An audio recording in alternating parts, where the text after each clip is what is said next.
ఢిల్లీ కేంద్రంగా సజ్జల లైజనింగ్ చేయడంలో విఫలమయ్యారా? సజ్జల విఫలమవడంతో జగన్మోహన్ రెడ్డి దగ్గర సజ్జల గ్రాఫ్ పడిపోయిందా అంటే అవుననే సమాధానం ఇస్తున్నారు కొంతమంది రాజకీయ విశ్లేషకులు. ఇక ఇదే అంశానికి సంబంధించి మనతో మాట్లాడేందుకు ప్రముఖ రాజకీయ విశ్లేషకులు, ప్రముఖ సీనియర్ జర్నలిస్ట్ సిఎస్ రావు గారు మనతో ఉన్నారు. సార్తో మాట్లాడదాం. సార్ నమస్తే. సార్ నమస్తే కృష్ణ. వాస్తవంగా జగన్మోహన్ రెడ్డి దగ్గర ప్రధానమైనటువంటి 4 పిల్లర్స్ కనిపిస్తూ ఉంటాయి మనకి. ఆయన రాజకీయం మొత్తం కూడా ఆ నలుగురితోటే నడిపిస్తూ ఉంటారు. ఆ నలుగురు ఎవరెవరు అంటే సజ్జల రామకృష్ణారెడ్డి, విజయసాయిరెడ్డి, పెద్దిరెడ్డి రామచంద్రారెడ్డి, వైవి సుబ్బారెడ్డి, వీళ్ళు నలుగురు ఉంటారు. 5వ వేలుగా వేమిరెడ్డి ప్రభాకర్ రెడ్డి ఉండేవాళ్ళు. ఆయన తెలుగుదేశం పార్టీకి వెళ్ళిపోయారు. జగన్మోహన్ రెడ్డి తోటి వేగలేక వెళ్ళిపోయానని చెప్పి ఆయనే చెప్పాడు. ఇక నలుగురు ఉన్నారు. ఈ నలుగురిలో విజయసాయిరెడ్డి చాలా కీలకంగా ఉండేవాళ్ళు. ఒకప్పుడు సెకండ్ పవర్ పాయింట్ ఏదన్నా ఉందంటే విజయసాయిరెడ్డిది ఉండేది. జగన్మోహన్ రెడ్డి తర్వాత విజయసాయిరెడ్డి దగ్గరికి ఎక్కువ మంది వెళ్తుండేవాళ్ళు. సో ఆయన తొలి 2 సంవత్సరాల్లో 2019 నుంచి అధికారంలోకి వచ్చిన తర్వాత తన హవాని కొనసాగించాడు బాగానే. ఆ తర్వాత అతని గ్రాఫ్ పడిపోయింది, రకరకాల కారణాలు. అది ఉత్తరాంధ్ర ఎపిసోడ్, భూముల కబ్జా అనుకోండి, లేదా తర్వాత ఆయనకు సంబంధించిన ఏదో వీడియోలు కొన్ని, ఆడియోలు కొన్ని బయటకు వచ్చాయి, రకరకాల ఆరోపణలు వచ్చాయి. ఆ తర్వాత ఆయన్ని హెలికాప్టర్ పోతే ఎక్కించుకోకపోవడం, అవమానపరచు, ఇవన్నీ కారణాలన్నీ ఏదైనా ఉన్నాయి, ఆయన్ని కొంచెం సైడ్ చేశారు. సో దాంతో ఆయన కూడా జగన్మోహన్ రెడ్డికి అంటి ముట్టనట్టు వ్యవహరిస్తూ వచ్చారు. ఫలితంగా ఢిల్లీకి సంబంధించిన డోర్స్ క్లోజ్ అయిపోయాయి జగన్మోహన్ రెడ్డికి. ఆ డోర్స్ని ఓపెన్ చేయడానికి లైజనింగ్ చేసేటువంటి వాళ్ళు కావాలి. ఎవరిని ప్రయోగించాలంటే సజ్జల రామకృష్ణారెడ్డి నెక్స్ట్, అంతే కదా. వైవి సుబ్బారెడ్డికి అంత లైజనింగ్ చేసేటువంటి సత్తా, స్తోమత లేదనేది జగన్మోహన్ రెడ్డి యొక్క అభిప్రాయం. ఎవరిని ఎక్కడ ఉపయోగించుకోవాలో జగన్మోహన్ రెడ్డి అక్కడ ప్లే చేస్తూ ఉంటారు వాళ్ళని. సో ఇప్పుడు నెక్స్ట్ సజ్జల రామకృష్ణారెడ్డి కార్డుని ప్రయోగించారు. సజ్జల రామకృష్ణారెడ్డి తాడేపల్లిలోనే ఉంటారు. ఆయన సకల శాఖ మంత్రి అని చెప్పి విపక్షాలు చెప్తూ ఉంటాయి. అన్ని రకాల సమస్యలకి జిందా తెలిసిమలాగా ఆయన్నే ప్రయోగిస్తూ ఉంటుంది వైఎస్ఆర్ కాంగ్రెస్ పార్టీ. సో ఇప్పుడు ఆయన రాష్ట్రంలో ఉండేటువంటి రాజకీయ పరిస్థితులతో పాటు ఢిల్లీలో ఉండేటువంటి రాజకీయాల్ని, అలాగే తెలుగుదేశం పార్టీ, జనసేన, బీజేపీ పొత్తు వ్యవహారాన్ని, వీటన్నిటిని కూడా మానిటరింగ్ చేసేటువంటి బాధ్యతను ఆయన భుజాల మీద వేశారు జగన్మోహన్ రెడ్డి అని చెప్పి చెప్తున్నారు. అందుకే ఆయన అక్కడి నుంచి ఢిల్లీలో ఏం జరుగుతుంది అనేది ప్రతిరోజు ఫీడ్బ్యాక్ తీసుకుంటున్నారు. అక్కడ ఒకళ్ళు ఉన్నారు, అక్కడ ఆల్రెడీ ఒక సీనియర్ అడ్వకేటు కమ్ పొలిటీషియన్ అక్కడ ఉన్నారు.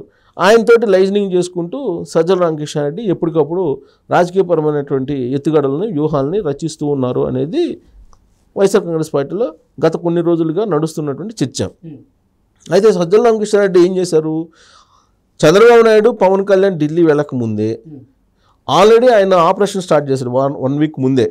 అంటే చంద్రబాబు నాయుడు, పవన్ కళ్యాణ్ ఎలాగూ మార్చి 7వ తారీఖు వెళ్తారని చెప్పి ముందే తెలుసు కాబట్టి వీళ్ళు వెళ్ళడానికి ముందే మార్చి 2వ తారీఖు నుంచే ఆపరేషన్ స్టార్ట్ చేశారు. ఏం ఆపరేషను? కూటమి విచ్ఛిన్నం కావాలి, పొత్తు ఫెయిల్ కావాలి అనే దాని మీద. ఎలా పొత్తు ఫెయిల్ అవుతుంది? పొత్తు ఫెయిల్ కావాలంటే ఎలాంటి ప్రచారాన్ని చేయాలి, మీడియాలో ఎలాంటి గాసిప్స్ను వదలాలి, ఎలాంటి ప్రచారం చేయాలి, వీటితో పాటు బీజేపీకి సంబంధించినటువంటి లీడర్స్ ఎవరైతే కీలకంగా ఉన్నారో, వైఎస్ఆర్ కాంగ్రెస్ పార్టీకి అనుకూలంగా ఉన్నటువంటి వాళ్ళు, వాళ్ళ ద్వారా ఆపరేషన్ని స్టార్ట్ చేయాలి అనే దాని మీద ప్రయోగించి ఈలోపుగా జగన్మోహన్ రెడ్డిని కూడా కల్పించాలి అటు నరేంద్ర మోడీకి, అలాగే అమిత్ షాకి అనేది ఒక ప్రయత్నం చేశారు. ఓకే, 2 ప్రయత్నాలు కూడా విఫలమయ్యాయి. అటు అపాయింట్మెంటు లభించలేదు, ఇంకొక వైపు పొత్తు విచ్ఛిన్నం చేయలేకపోయారు. దీంతో జగన్మోహన్ రెడ్డి తాడేపల్లిలో ఏ విధంగా వ్యవహరిస్తున్నారు అనేది ఇప్పుడు తాడేపల్లిలో ఉండేటువంటి వైఎస్ఆర్ కాంగ్రెస్ పార్టీ వర్గాలను కనుక అడిగితే ఎవరైనా చెప్తారు. ఎందుకంటే జగన్మోహన్ రెడ్డి ఒక టాస్క్ అప్పు చెప్తే ఆ టాస్క్ని రీచ్ కాలేకపోయారు అనేటువంటి అభిప్రాయానికి వచ్చిన తర్వాత ఎంతటి వాళ్ళైనా కానీ పక్కన పెట్టేస్తారు అనేది ఆ పార్టీలో ఉండేటువంటి వాళ్ళు చెప్పేటువంటి మాట. అనుభవపూర్వకంగా వాళ్ళు కొంతమంది చెప్తూ ఉంటారు. అలా పక్కన పెట్టినటువంటి వాళ్ళ లిస్ట్ తీసుకుంటే చాలామంది ఉంది. ఇటీవల కాలంలో పార్టీ నుంచి వెళ్ళిపోయినటువంటి వాళ్ళు అదే చెప్తున్నారు, పార్టీలో ఉన్నటువంటి వాళ్ళు అదే చెప్తూ ఉన్నారు. ఇప్పుడు వంగవీటి రాధా ఉన్నాడు. వంగవీటి రాధాని వైఎస్ఆర్ కాంగ్రెస్ పార్టీలో తీసుకొచ్చేటువంటి టాస్క్ని వల్లభనేని వంశీకి కొడాలి నానికి అప్పచెప్పారు. వాళ్ళు రకరకాల ప్రయత్నాలు చేశారు. లాస్ట్కి వాళ్ళ స్నేహంగా ఉంటారు కాబట్టి వాళ్ళ స్నేహాన్ని కూడా రాజకీయంగా మలుచుకోవడానికి ప్రయత్నం చేసి కాశీకి కూడా తీసుకెళ్లారు వంగవీటి రాధని. సో వీళ్ళందరూ కాశీకి వెళ్ళినా అక్కడ ఆపరేషన్ సక్సెస్ కాల. వంగవీటి రాధ అటువైపు చోట్ల, జగన్మోహన్ రెడ్డి వైపు. ఎందుకంటే 2019 ఎన్నికల ముందు జగన్మోహన్ రెడ్డి ఏంటి, అసలు జగన్మోహన్ రెడ్డి ఎలా ఉంటారు అనేది మొట్టమొదటిసారిగా ఫుల్గా ఆవిష్కరించినటువంటి వాళ్ళు వంగవీటి రాధ. సో కాబట్టి ఆయన అటేళల. దాంతో ఏమైంది, కొడాలి నానికి అలాగే వల్లభనేని వంశీకి చీటీ చినిగిపోయిందని చెప్పి కొన్ని రోజులు ప్రచారం జరిగింది. అసలు టికెట్ వాళ్ళిద్దరికి వస్తుందా రాదా అనేటువంటిది. అయితే ఇప్పుడున్నటువంటి పరిస్థితుల్లో అనివార్యంగా వాళ్ళు ఓడిపోయినా, వాళ్ళు ఏం మాట్లాడినా టికెట్ ఇవ్వక తప్పని పరిస్థితి. ఎందుకంటే అక్కడ గుడివాడలో కొడాలి నాని తప్ప వేరే వాళ్ళు లేరు వైఎస్ఆర్ కాంగ్రెస్ పార్టీకి. అలాగే గన్నవరంలో ఆల్రెడీ ఓడిపోయేదానికి ఎవరు పోటీ చేస్తే ఏమి అన్నట్టుగా ఆడ పరిస్థితి ఉంది. సో అలాంటి పరిస్థితుల్లో అంటే కాకపోతే ఏంటంటే మధ్యలో కొంత జర్క్ ఇచ్చారు జగన్మోహన్ రెడ్డి.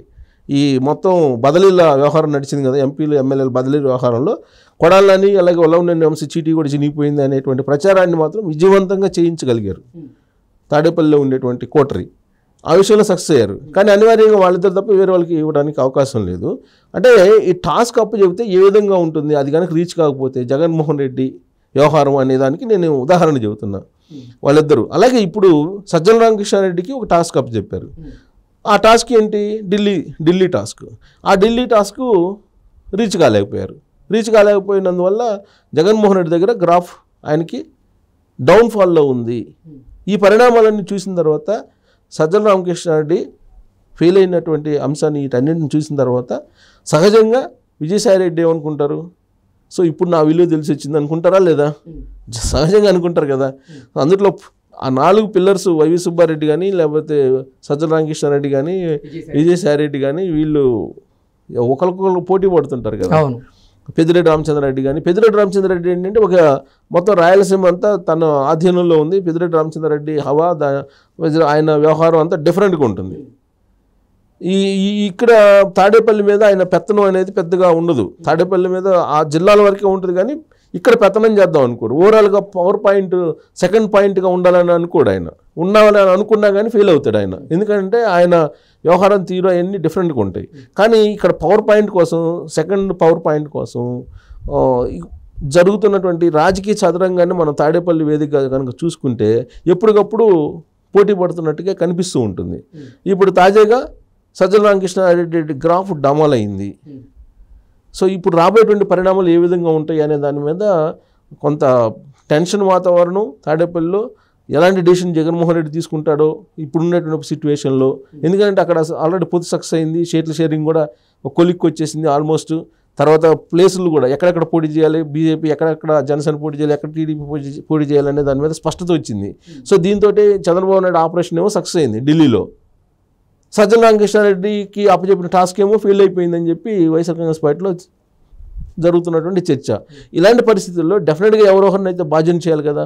జగన్మోహన్ రెడ్డి ఎవరిని బాధ్యం చేస్తారు అనే దాని మీద ఇప్పుడు అందరూ ఆసక్తిగా చూస్తున్నారు. సజ్జల రామకృష్ణారెడ్డి ఏం చేస్తారు అనేది. ఇప్పుడు ఆల్రెడీ విజయసాయిరెడ్డి ఏమో డైరెక్ట్ ఎలక్షన్స్కి ఇష్టం లేకపోయినా కానీ ఆయన నెల్లూరు ఎంపీగా పోటీ చేయమని చెప్పి పంపించారు. ఆయనకేమో ఇష్టం లేదు అది అనేది ఆయన అభిమానులే చెప్తున్నారు, మనం చెప్పడం కాదు. అనివార్యంగా నువ్వే పోటీ చేయాలి అని చెప్పి జగన్మోహన్ రెడ్డి చెప్పాడు కాబట్టి ఆయన ప్రచారంలోకి వెళ్తూ ఉన్నారు. కానీ ఆయన ప్రచారంకి వెళ్తున్నప్పటికీ కూడా ఇప్పుడు కూడా ఆయన ఏ రోజైనా డ్రాప్ అయ్యేటువంటి అవకాశం ఉంది ఎన్నికల ముందే అనేది ఇంకొక వర్షన్ కూడా వినిపిస్తుంది. ఇలాంటి పరిస్థితుల్లో అటు విజయసాయిరెడ్డిని పోగొట్టుకొని ఇటు సజ్జల రామకృష్ణారెడ్డి పోగొట్టుకొని జగన్మోహన్ రెడ్డి ఇప్పుడు ఏం చేస్తారు అనేది. ఇప్పుడు ఆల్రెడీ ఇప్పుడు ఆ టాస్క్ రీచ్ కాలేదు కాబట్టి ఖచ్చితంగా సజ్జల రామకృష్ణారెడ్డిని పక్కన పెట్టాలి. జగన్మోహన్ రెడ్డి నైజం ఏంటంటే ఖచ్చితంగా పక్కన పెడతారు. 99 చేసి 100 చేయకపోయినా కానీ పక్కన పెట్టేస్తారు అనేది జగన్మోహన్ రెడ్డి మీద ఉన్నటువంటి ఒక అభిప్రాయం. వైఎస్ఆర్ కాంగ్రెస్ పార్టీలో ఉండేటువంటి కొంతమంది దగ్గరగా ఉండేటువంటి వాళ్ళ అభిప్రాయం. ఇప్పుడు సజ్జల రామకృష్ణారెడ్డి గత 5 ఏళ్ల నుంచి ఆయన అన్ని రకాలుగా ఈదుకుంటూ వస్తున్నారు. సో ఇప్పుడు లాస్ట్కి 1000 రామబంధువులు తిన్న గుడ్డు కూడా ఒక గాలి వరకు కొట్టుకోపోద్దని చెప్పి సామెత చెబుతారు. అలా ఇప్పుడు లాస్ట్ మినిట్లో ఈ టాస్క్ని అసలు ఇస్తున్న టాస్క్ నేను రీచ్ కాలేకపోయారు కాబట్టి నెక్స్ట్ ఆయన తాడేపల్లి కోట నుంచి గెంటి వేయబడతారా? ఆ గెంటి వేయబడితే అప్పుడు మళ్ళీ విజయసాయిరెడ్డికి ఏమైనా గ్రాఫ్ పెరుగుతుందా? సజ్జల రామకృష్ణారెడ్డి తీసుకెళ్ళి ఒంగోలులోనో లేకపోతే నెల్లూరులోనో పోటీ చేయమని చెప్పి సజ్జల రామకృష్ణారెడ్డికి చెప్తారా?